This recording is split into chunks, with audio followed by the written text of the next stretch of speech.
What's up, Forward fam? Today we're talking about shoes, something that I end up talking to my patients about a lot. Essentially, my biggest problem with shoes is they're not wide enough and that they're shaped kind of funny. Now this shoe, this is a Nike Free, I think the like 4.0 or something, and I actually loved this shoe.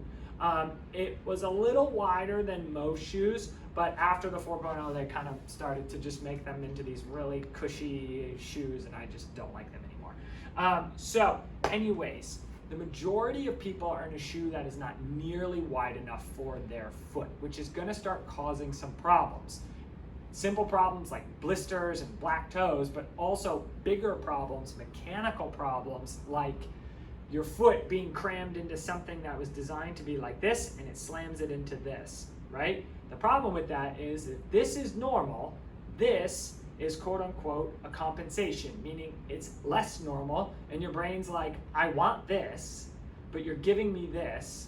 Okay, fine. I'm the most remarkable machine on planet Earth. I'll figure it out in real time, but it's always going to be a little bit less than optimal, which again is fine. It's not the end of the world. Your shoes are not a death sentence, as some other people on the internet may make you believe, right?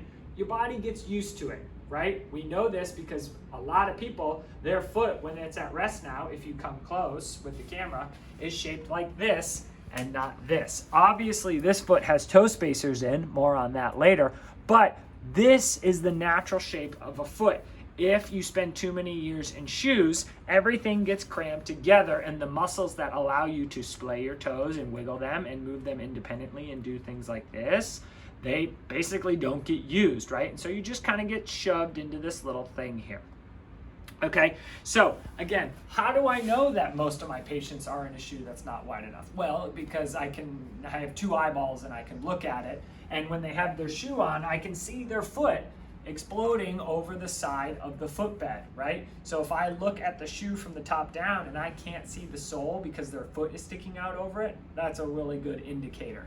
The second thing you can do is take the insole out of your shoe, put it on the ground, and stand on it, right? Because this is exactly what happens when you're in the shoe. This is a problem here, right? My foot does not fit perfectly in this shoe. Again, this Nike is a little bit wider than some, so I really liked this shoe, but ultimately it's still going to cram me into this position like this. So not a wide enough shoe for my foot. Some people, it looks even worse because I don't have a particularly wide foot, but I still need a shoe that is shaped like this, which is the exact shape of my foot, all right? This is a shoe by Narrow. I think it's their Cloud or something. I forget what it's called. But I love this shoe. I don't run in this shoe, but the shoes I do run in are all shaped like my feet. I'm talking Ultras, A-L-T-R-A. They're a great company. Topo is a Boston-based company. They also have that forefoot kind of flare to accommodate for that foot. So, moral of the story, is it the end of the world? No. Would you be better off in a shoe that allowed your foot to function like a foot? Probably. Okay, is it going to solve all your problems? I don't know, maybe not. Is it going to help? Probably. All right, so again, don't go freaking out and burn all your shoes, but something to consider. All right, thanks for watching.